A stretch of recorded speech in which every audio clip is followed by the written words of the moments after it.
Hello and welcome to WWJPS. This is your host, Vanessa Pinto speaking. And for those of you who are new here, welcome. We discuss what's happening in the world, what's happening with the shadow government. We discuss tinfoil conspiracy theories. We discuss a lot of different things. And for those of you who have been here before, welcome back. Today we've got a good one, folks. We are going to be discussing the parallels of JFK and Charlie Kirk. Trigger warning, the videos I am going to be showing in this particular video will be violent. I am going to be showing the actual murders of JFK and Charlie Kirk, so that we can actually discuss it and look at it. So again, trigger warning. And here we go. Now, when you really look at it, you have to think that millions of people across the country and actually the world are experiencing a massive case of historical deja vu looking at the Charlie Kirk case. When you examine the architecture of what went down in Utah, it is uncomfortably reminiscent of November 22nd, 1963.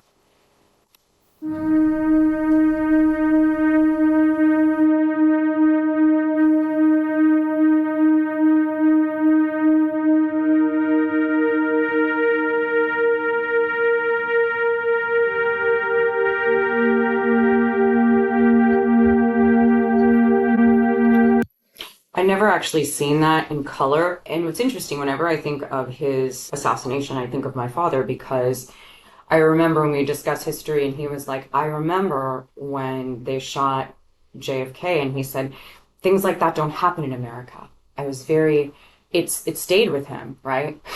Thank God he's dead, if only he knew who actually killed that man, allegedly. So as we saw that, and let's just go back for 1 second. It was very fast, just like and there she was, right? So now for JFK, we were given the Patsy of Lee Harvey Oswald, right? And then, of course, he was murdered as he was coming through. So many murders, right? JFK is murdered. He doesn't have the bubble top. And then Lee Harvey Oswald is murdered. Although what's interesting is that when Luigi Mangione killed the CEO of United Health, I believe, they had a SWAT team. I mean, the entire city was on lock. But I find it interesting that during the most prolific assassinations or assassination attempts, there's just a lack sort of bit of security, like with Mr. Kirk. Gang violence. Great.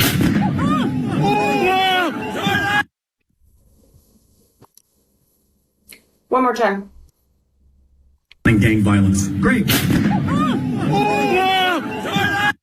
Now that was very similar to what happened with JFK. But for me, when I look at this, right, because again, we are being told that a 23-year-old college dropout gamer from St. George, Utah, acting completely alone, the impossible textbook long-range precision shot from an aging modified heirloom rifle, the instant airtight narrative locked down by authorities before the body is even cold. It's the exact same Patsy blueprint. And just like Dallas, the American people, we are just not buying it. Today, we aren't here to just blindly accept the official single gunman story. We are looking at the massive public backlash.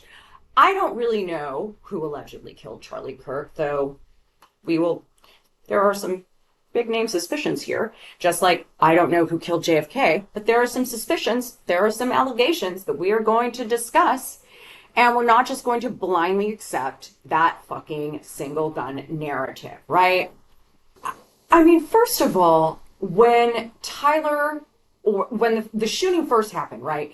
All of a sudden, Kash Patel was like, yeah, we've got our man. Oh, wait, that's not our man. Now we've got our man.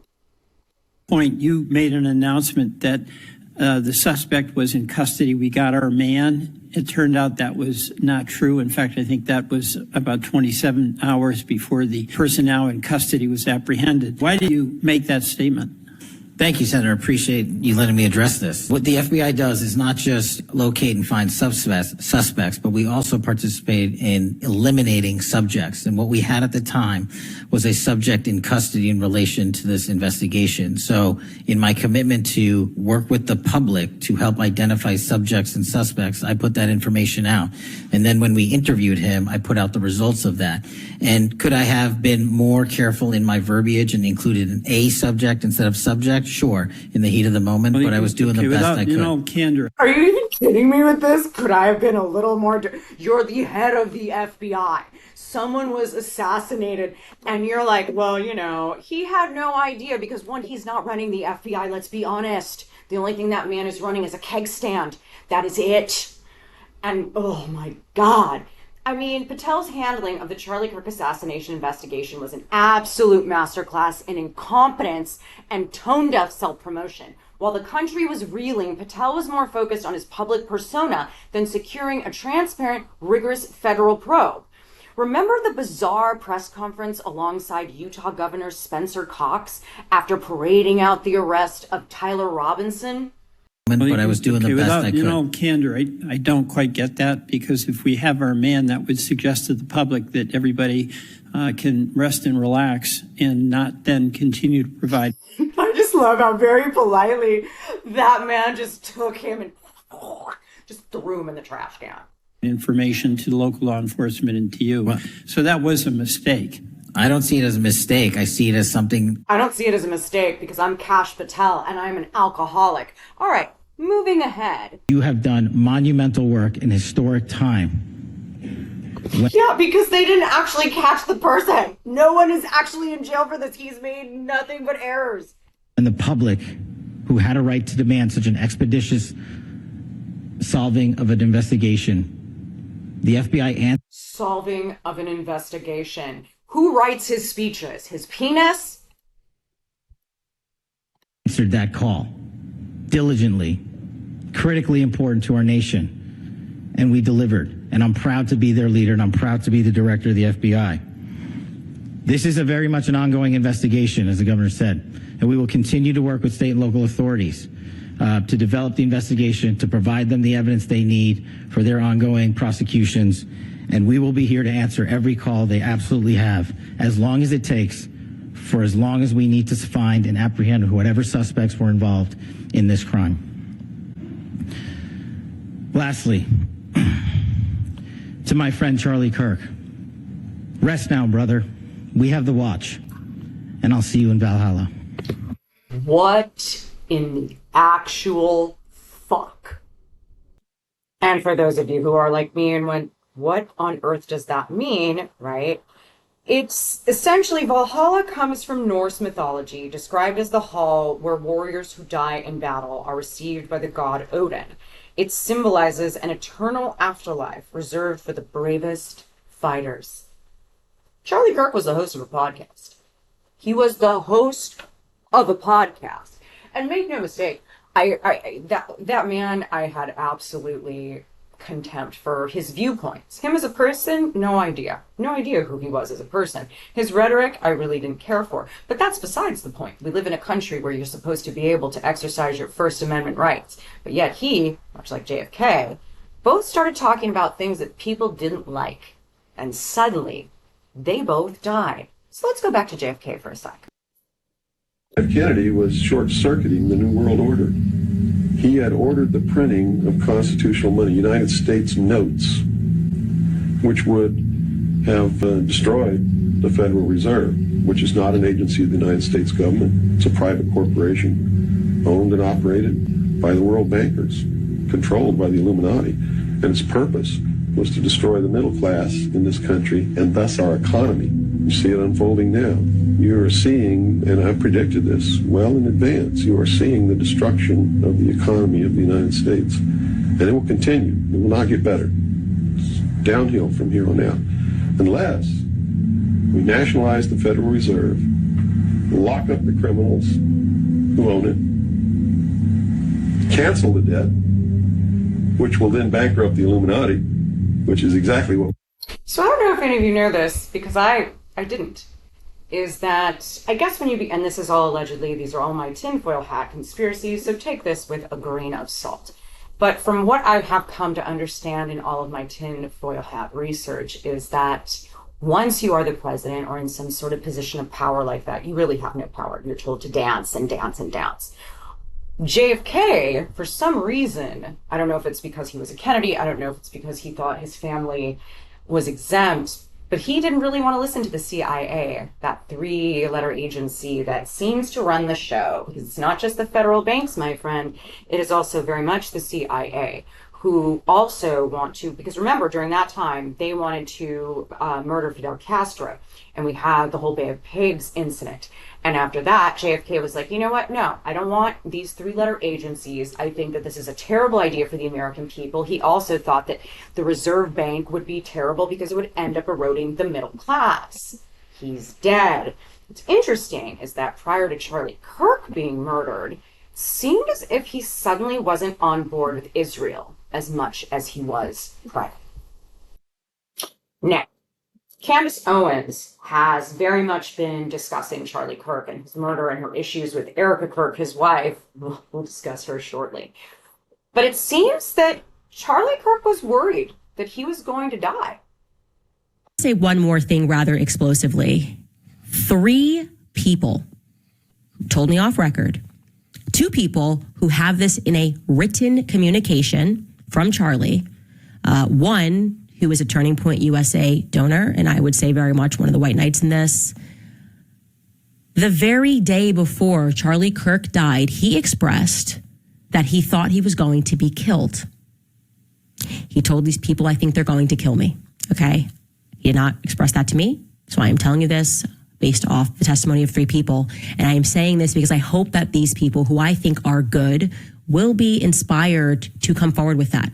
Now, again, those conversations I had were off record. I honor that. If I say it's off record, it stays off record.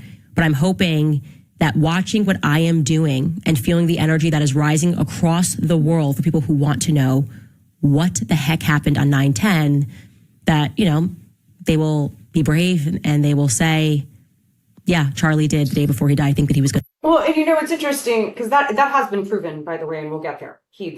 Those texts do exist. They have been shown. What's really interesting is that Charlie Kirk was actually an advisor to President Trump, which I didn't realize. I didn't realize that the host of a podcast. I mean, I should have known with Joe Rogan. But yeah, he actually advised Trump. They were thick as thieves. And right before Kirk was murdered, he was in the White House. And so was, you know, greatest allies leader there, Bibi Netanyahu. And apparently Bibi Netanyahu made Charlie Kirk an offer that he could take TPUSA to the next level. And we all know what that means. That means money, money, money, money, money, money. Most people take that money. Well, Charlie Kirk didn't. It's interesting. As much as I didn't care for his politics, seems that young man was a true believer. And by a true believer, he believed that America was still America, that the president maybe ran some things, and that Israel didn't have its hooks into every single politician. So he let Trump know that perhaps maybe we shouldn't be so chummy with Israel. That could be an issue. And he also said that we should absolutely not go into the Iran war. Absolutely not. Yet now, his wife, all of his friends, all they do is say, he just wanted us to invade Iran and he loves Israel. Now, Erica Kirk made an interesting interview once he passed on. Every Saturday, so he would turn his phone off to honor the Sabbath. He would come in, open the junk drawer. Everyone has a junk drawer. Open the junk drawer, said Shabbat Shalom, put it in there, turn the phone off, slam the door, and he felt so free because he was unreachable. Erica Kirk. You know, when JFK was murdered, Jackie O was the quintessential widow. When she stood there in her blood-soaked clothes while LBJ was sworn in. And she literally dove on that car, as you saw, to try to get a piece of his brain that had come out. And our country rallied behind her. Well,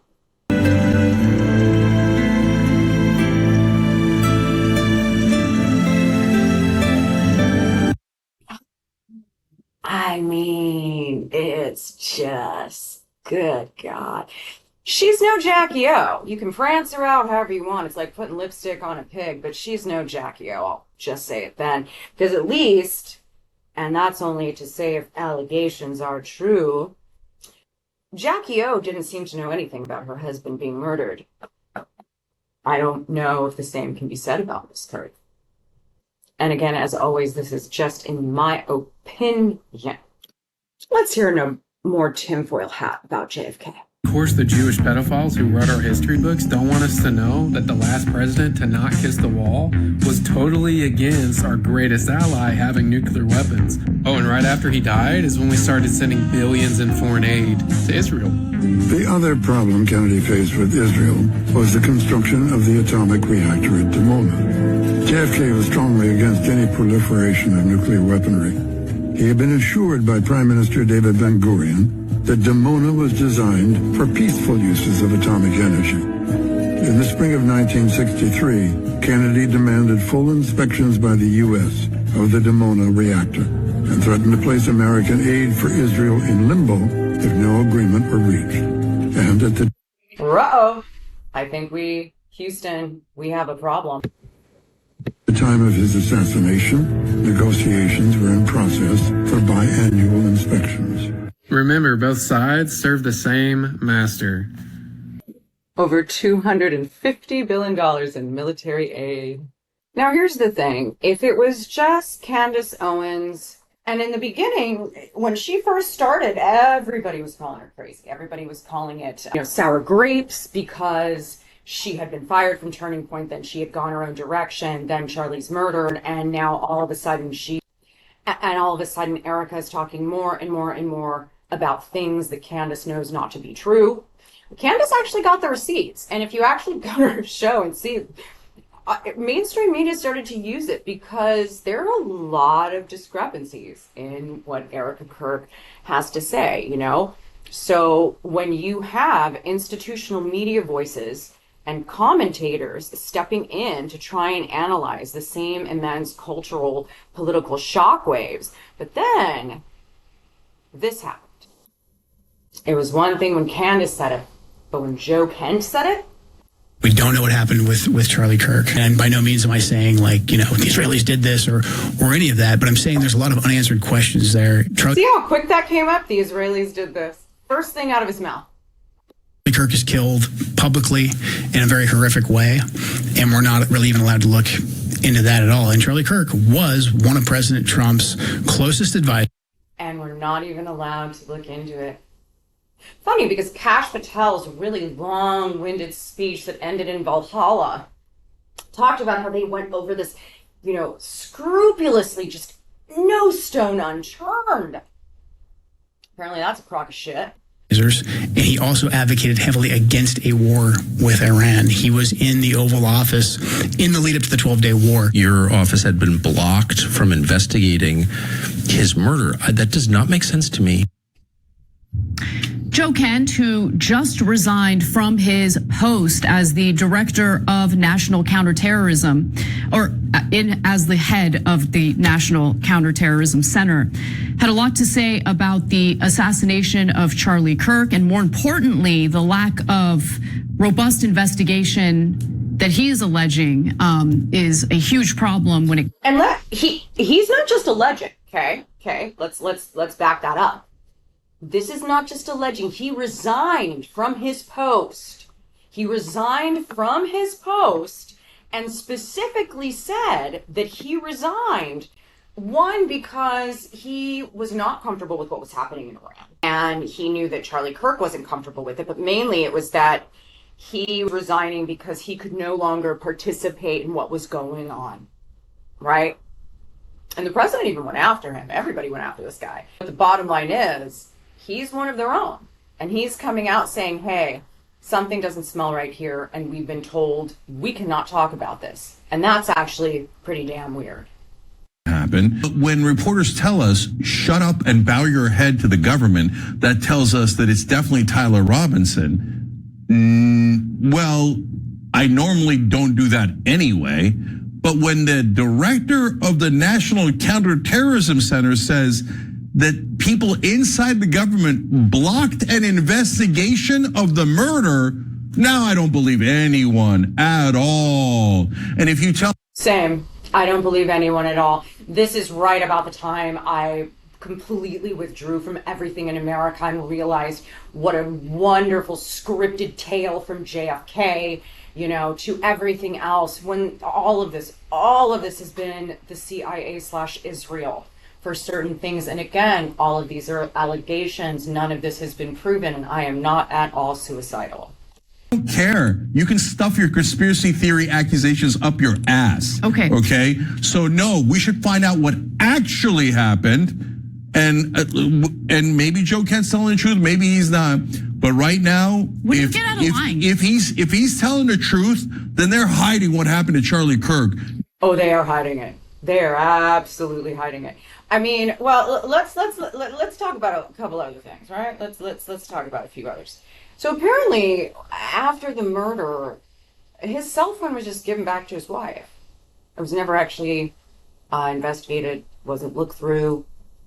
He was immediately cremated. I mean, like, that shit happened fast.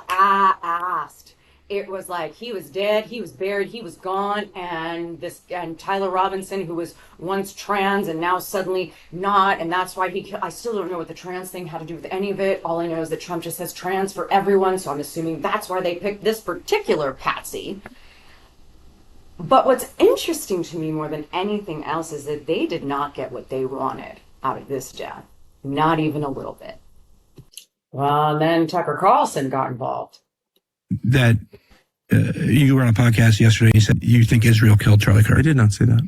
I did not say that. Okay, what was the clip then? I said never said that. Okay. I know a lot of people, including in the Trump administration, who think that. However, there's no proof of that. Yeah. Do you love how he says that? And I know some people in Trump there's no proof of that. What I said was two things. One, I don't know when the command came down and from whom that we have to trust everything federal law enforcement says, but I'm not obeying that. We have a moral obligation to push federal law enforcement to do the job we do. It's funny. That's fear talking right there. Him and Candace Owens, when they talk about this, for Candace, I honestly think she loved Charlie Kirk truly as a person, as a human being. I don't mean to say anything sordid. I genuinely believe they were friends. And I think also she's terrified because one of their own got murdered and it's basically getting swept under the rug. And we're literally watching a trial with altered evidence that the judge is like, well, do we have one that's not altered? Well, I mean, I guess we could get it. I mean, this is crazy. This is crazy. Pay them to do, which is to investigate the crimes fully. And so, for example, if there are people who predicted Charlie's death on Twitter, I think the rest of us can expect that they've been hauled in by the FBI for questioning, and I don't think they have been. So, I don't know about that, but okay. I do know what what you're talking about, the Discord chats. No, I'm specifically talking TikTok. I'm talking about the Twitter posts that seem to predict Charlie's death. Maybe that I don't know if that's been investigated. I would love for that to be. So that's number one. Number two, just because someone is shot by one person doesn't mean others weren't involved. And don't berate me into accepting that assumption, because I would never accept that. Yeah, Tucker Carlson and Candace Owens finally realized when they went against their masters, suddenly they were no longer, the golden children. They find themselves on the outside. And you know what? I hope you all have fucking incredible security. Because Jiminy Cricket, you guys have enemies. But no, I mean, if you look at this, again, conspiratorially, you would think that if Israel or our government was involved in the murder of Charlie Kirk, it would have been to cause a civil war. Because after that, they went full white pride. People were getting fired for even discussing Charlie Kirk in any way, not even in a negative way, but just like they didn't agree with him, they were fired because it was disrespectful.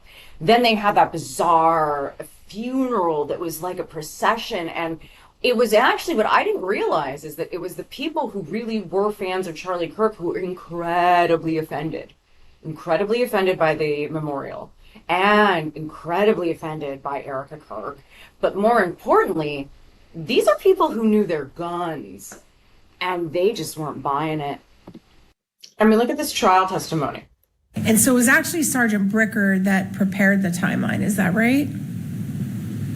He prepared a timeline. And you incorporated that into your report? No, I created a timeline. You created your own timeline? Yes. Separate from the one that's in this report? Yes, using information obtained in the investigation. And when did you create that timeline? Over the course of the investigation, over a long period of time, after a lot of reviewing video and investigative time. Okay. So, as of September 14th, Tyler Robinson had already turned himself in to the authorities. Is that right? Yes, I believe he turned himself in on September 11th. So, prior to the time that Tyler Robinson turned himself in, had you all prepared a timeline? A documented written timeline? Yes. To my knowledge, I don't know when. Not to my knowledge. Jesus Christ. No, why would we need to do a timeline? I mean, what are we investigating? A murder? And what you have to understand is that no matter who's talking about this, right? This media civil war is not just a squabble between influencers. This is a fierce battle for reality. Because the American people know that whoever controls the explanation of why Kirk died controls the trajectory of the country. And what did we gain from him dying? Well, now, Turning Point USA is in the hands of his wife, who seems to very much be on the side of our greatest ally. She's also come into severe, scrutiny. And it's not looking good for her in certain ways. I mean, lie after lie after lie from her past, the fact that she's in a CIA video and those fucking MK Ultra eyes, something's not right here. Something's not right. And ultimately, when JFK was murdered, this country didn't buy it. That's when conspiracy theory, or the term conspiracy theory, got made. Because then, much like now, people that understood guns and understood that type of warfare were like, what? I'm not buying it. I'm not buying it that one bullet is going to do that. I'm not buying it. Same thing with this, with Charlie Kirk. And again, I'm not going to repeat those videos. That was exceptionally precise. You want to tell me that a 23-year-old kid who's never had any sort of real shooting, he's capable of that and disassembling and getting, but then he also turns himself in? I mean, come on. It's all just a little, but you know what? I want to hear what all of you have to say. Because to me, what this tells me is that, again, this regime has been looking for a narrative to start a civil war between America. And again, much like JFK, this has blown up in their face because the American public has not swallowed it hook, line, and sinker like we normally do. And that's because these two men matter to this country. And apparently what I have come to understand about America is that when a person matters, we do get upset and pay attention. All right, folks, stay well.